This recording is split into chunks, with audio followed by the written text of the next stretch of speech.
Alrighty, here we go. Greetings. This is you, Virgo.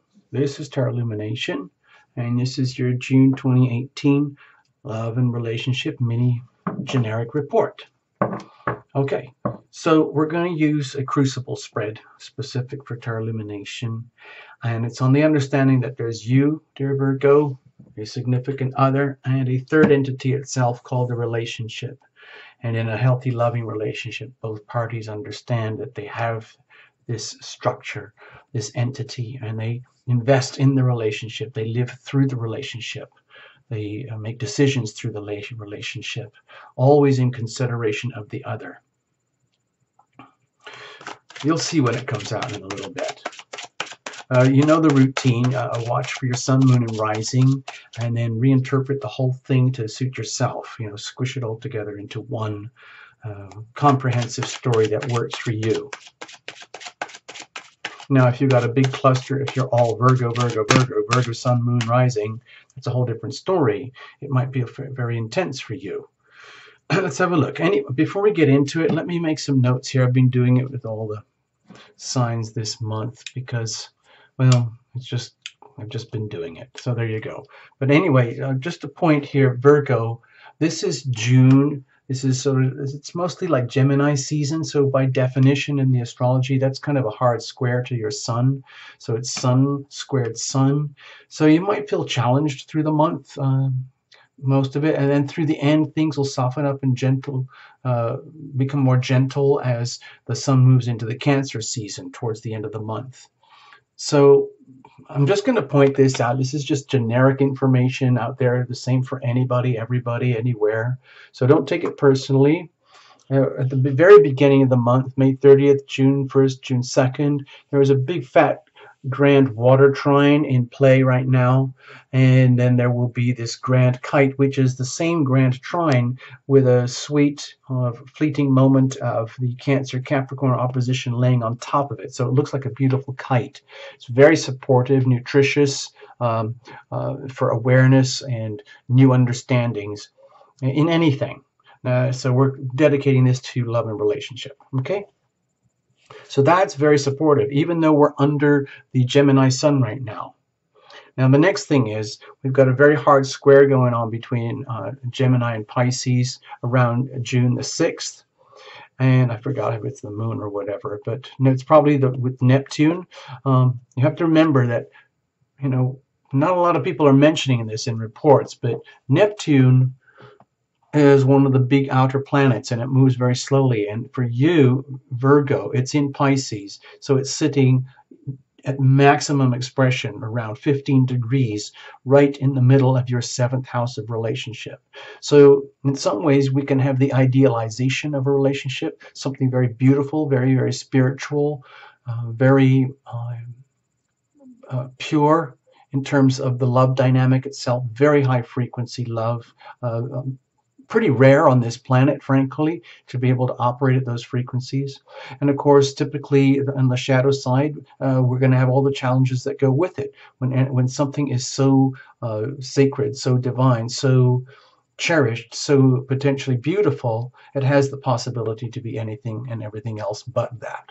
So there can be an element of tragedy or suffering or loss simultaneously. We'll see.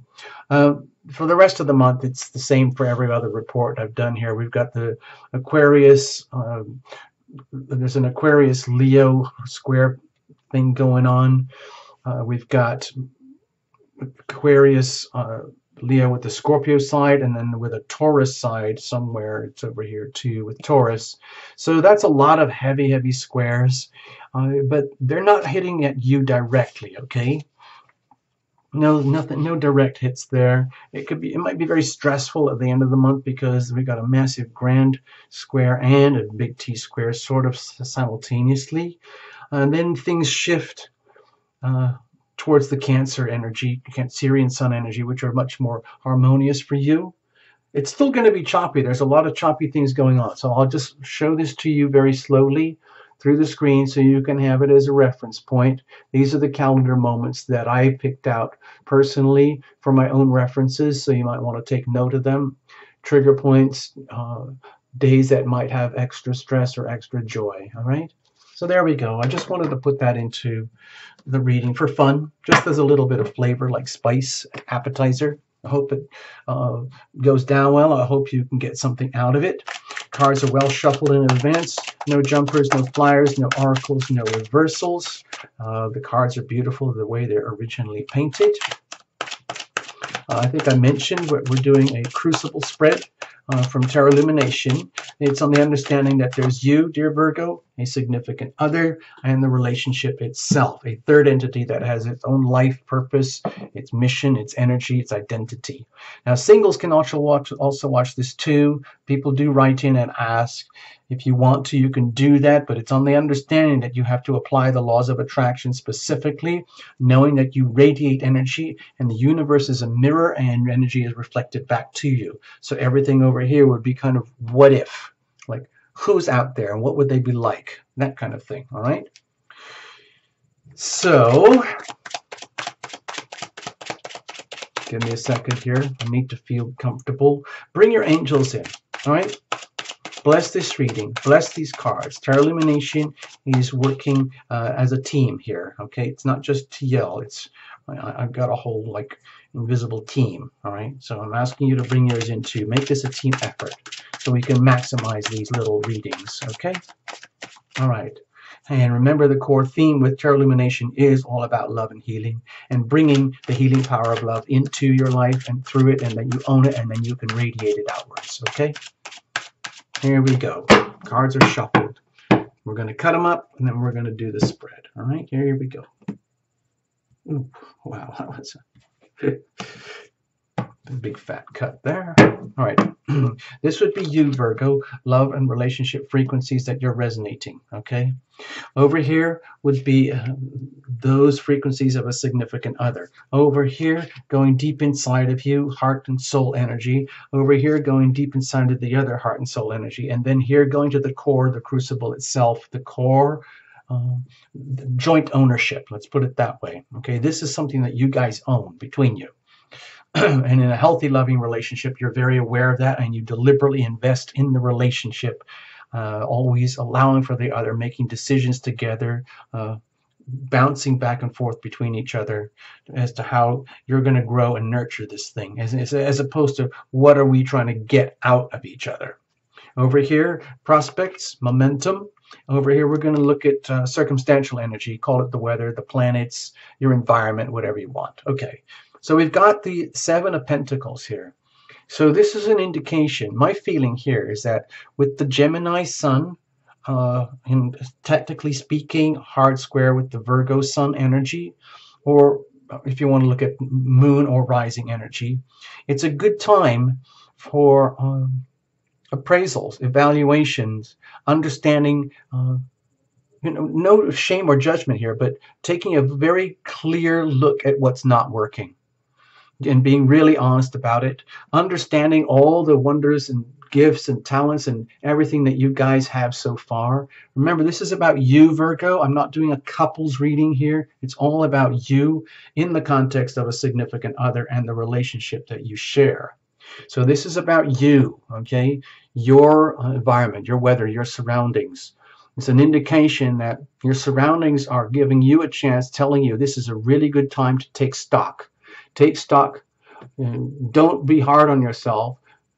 Take a really good look at all the wonders that you have, everything, all the seeds that you've planted, everything that's germinated over the years, either together or before you ever were together, but what you have right now.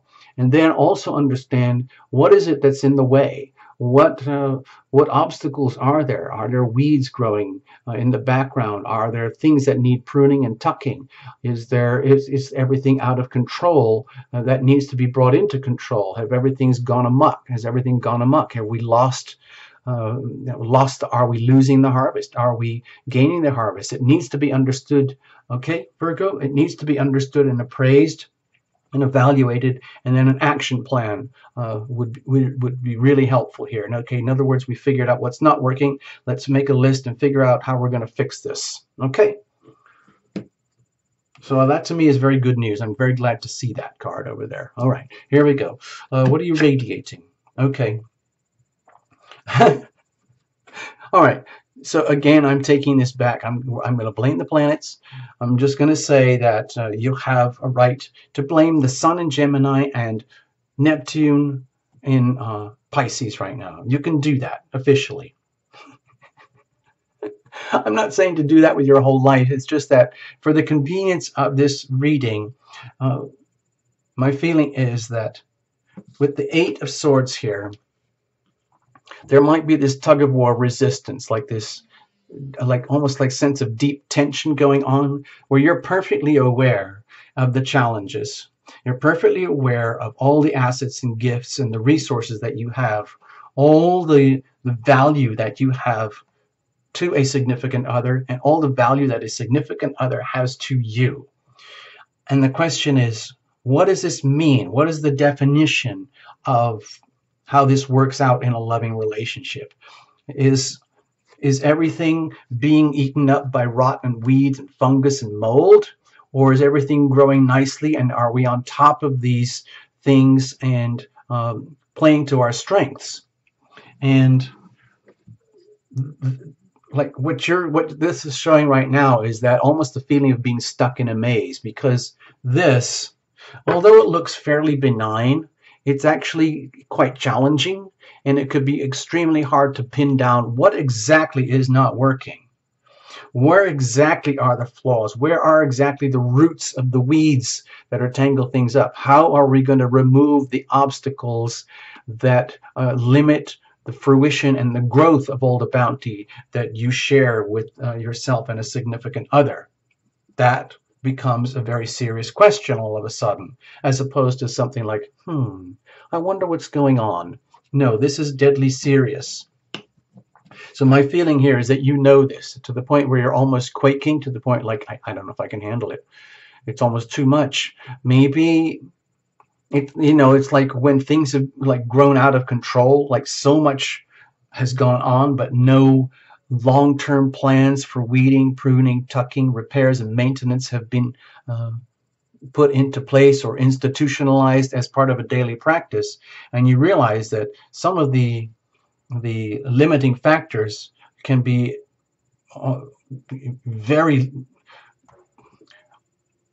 can strangle things. Okay, so that's really a problem. It can be such a problem that you might not want to know about it, like it's too much to handle at once, so it's almost like going into denial, pretending it's not happening, pretending it's not there, but yet deep down knowing that you're surrounded by these issues.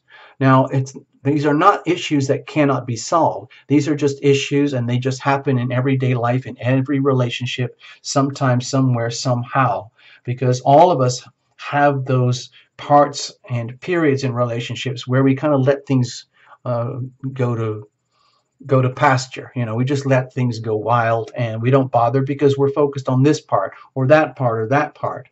But sometimes we go through periods where we have to take a look at it and realize, oh my gosh, we need to do a lot of repairs and maintenance here, here, here, here, here, here, here, here, here, and there. And it makes you feel stuck in a maze to the point, well, that's frustrating. Okay, because you don't want that. It feels inhibiting, it feels limiting, and it takes the fun out of the relationship. Like, where's all the fun? Where's the romance? Where's the value? Where's the bounty? Where's the treasure? Well, it's all there. Here's the point, Virgo. It's all there, but it's all tangled up. Everything is tangled up in knots and attitudes and perceptions that are counterproductive. And it's totally fixable. It's just a question of acknowledging it, being aware of it, and having some understanding, and being willing to walk through the maze in a very neutral, systematic way, literally like taking notes. Okay, if we're going to do this, we're going to do this, but it might feel like very scary having to actually walk into the maze, so to speak, of entanglements and things that you don't want to deal with, things that you don't want to face, in order to face them. Okay, it's like, walking in mud, emotional quicksand, having to come down into the muck of like everything, like, how the oil in the car deteriorates, how mold grows in places, how rust grows, all those kinds of things that eventually can take down an empire. it happens sometimes, and you don't even see it coming. Well, let's have a look at the other over here. Well, Virgo, you might be kind of lucky because they might be totally oblivious to all of this, and that might be a blessing for you because it kind of gets you off the hook. It lets you have a lot of freedom to move in this relationship dynamic where if you are wigging out a little bit and you are,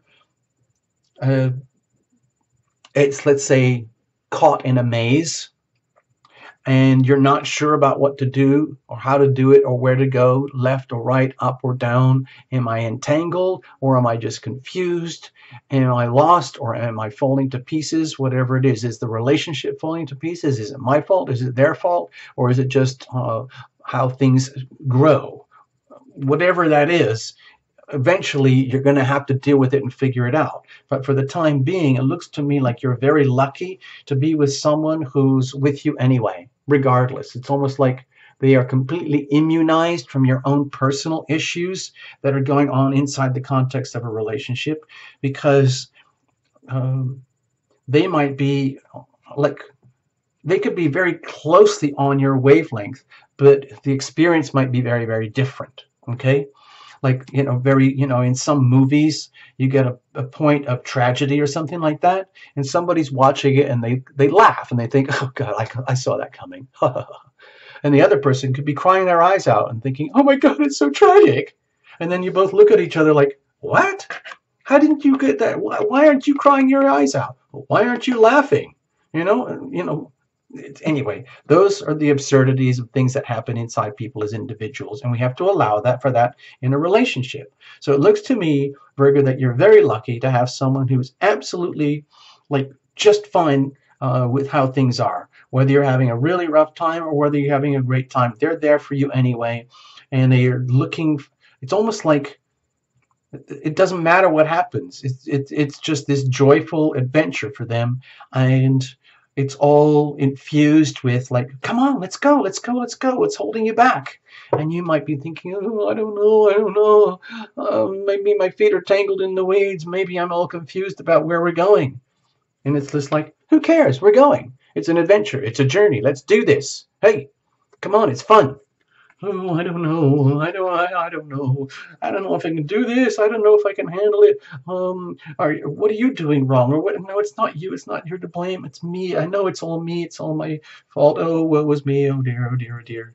So there's still, and I just think that's just friction. I'm just going to put that all on the friction to do with Sun in Gemini and Neptune in Pisces, because Sun in Gemini is square to Neptune in Pisces anyway. So you've got that sitting on top of you. So that could just trigger stress in its own right. Like nothing to do with the other party, nothing to do with the relationship itself, simply a transit. In other words, transiting weather. Okay, transiting astrological weather. For example, when the sun moves out of Gemini and other planets move out of Gemini and more into the Cancer area, that pressure will dial back, and this reading will look completely different next month. So that's how I'm trying to describe it right now. I'm just thinking of this as transitional energy, weather, and it's affecting you quite strongly. And with the Neptune energy, of course, we're going from the extremes of sacred energy and beauty and divinity all the way to like getting stuck in the muck down here on three-dimensional Earth. Oh dear, oh dear, oh dear. Let's have a look deep inside of you. What's going on? Oh, well, I'm happy to see this with the Ace of Pentacles here. Somehow or other, deep down, your soul knows that everything's okay. It's okay. It's okay. It's okay.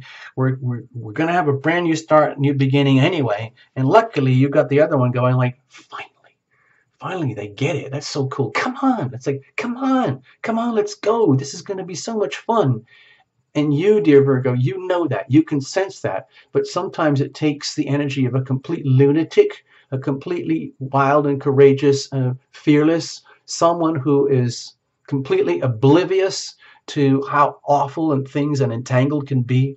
Sometimes you just need that, Virgo, to be able to lift you out of the doldrums and take you out of the maze and realize that it's okay. You can release the bindings here from your, perceptions and visions. You will handle whatever is out there that needs to be handled. It's not a big deal. You might just be really anxious and overstressed about things that you will discover are actually just basic routine repairs and maintenance. And they know that. It's just like, come on, it's okay. Everything's going to be just fine. Deep down, you know that. You've got the chance for new starts, new beginnings. And that has to happen by removing obstacles. Removing the obstacles to love and new beginning. Outgrowing old patterns of feeling stuck in a maze. It doesn't have to be. You have the chance now in hard evidence. I feel that this will play out over time, where you realize you have the chance for freedom and to move around and have a new adventure in life, including your love life. Well, actually, it's about your love life, love and relationship. It's very, to me, it looks very, very, the chance for you to experience great joy.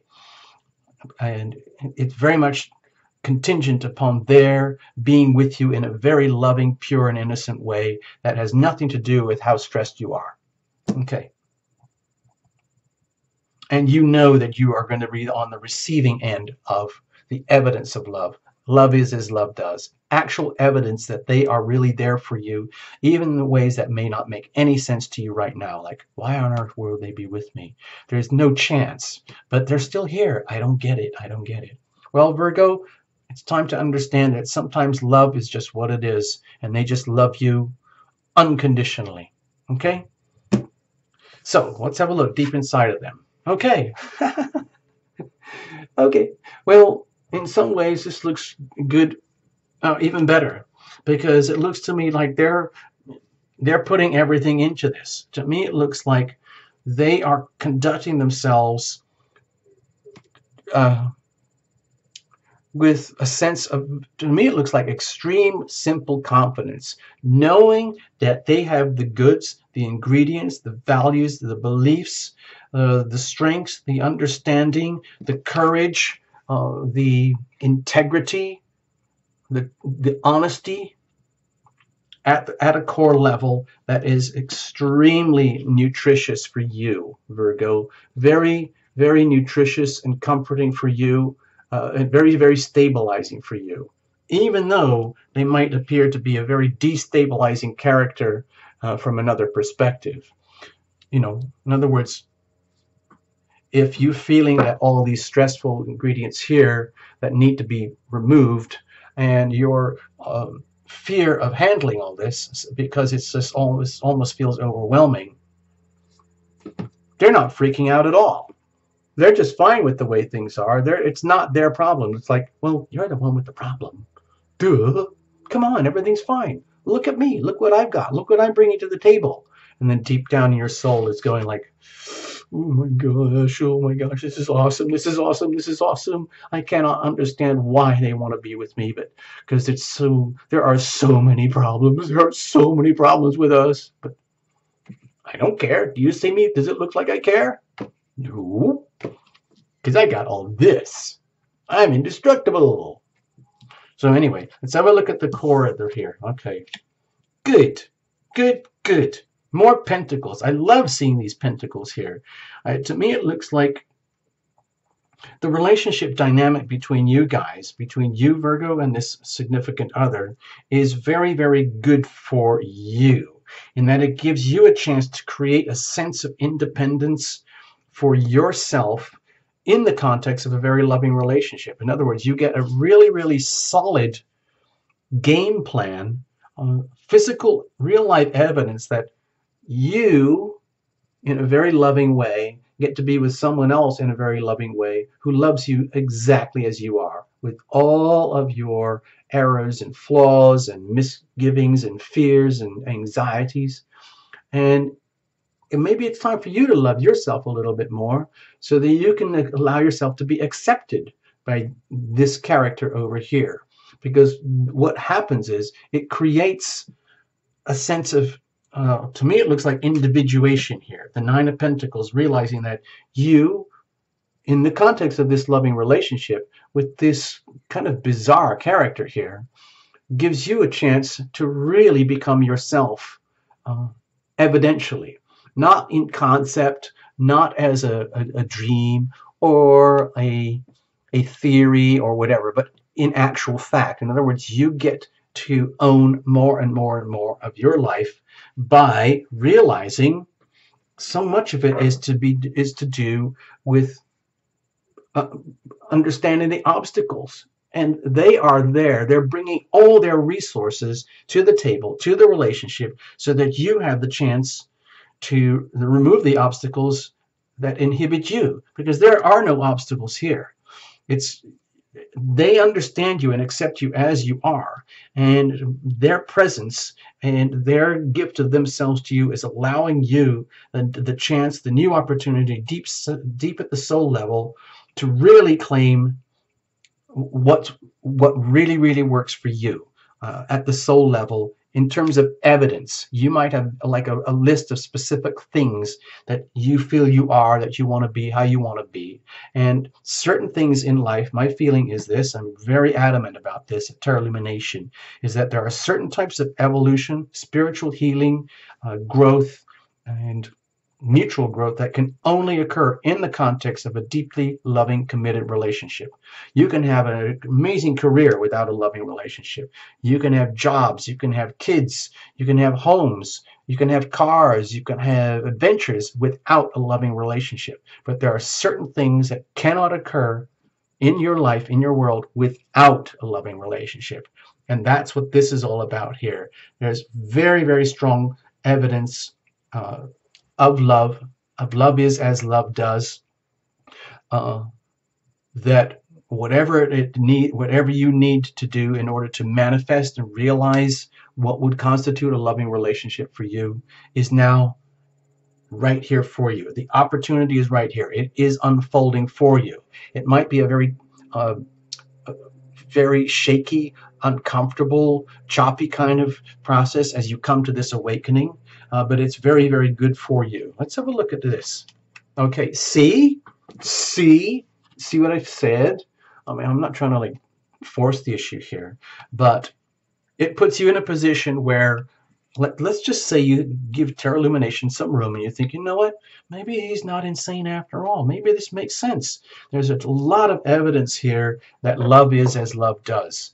To me, it looks like you, Virgo, are in a relationship with someone who is completely gaga, totally cuckoo for you, and they don't bother to explain it or justify it or rationalize or anything. It's just simple, pure love. And it's a wonderful ongoing adventure as far as they're concerned. And they're bringing everything they have.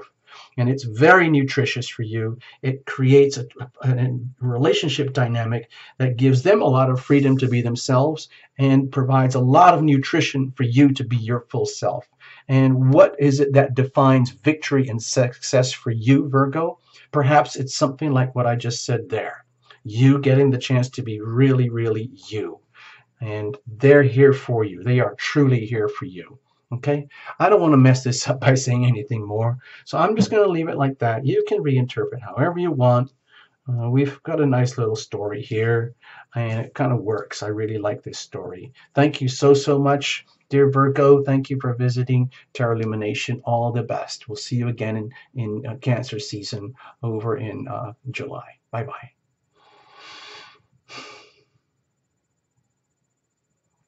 I wanted to add something I couldn't resist. You are loving. You are loved. You are loving, whether you know it or not. But for sure, you are loved.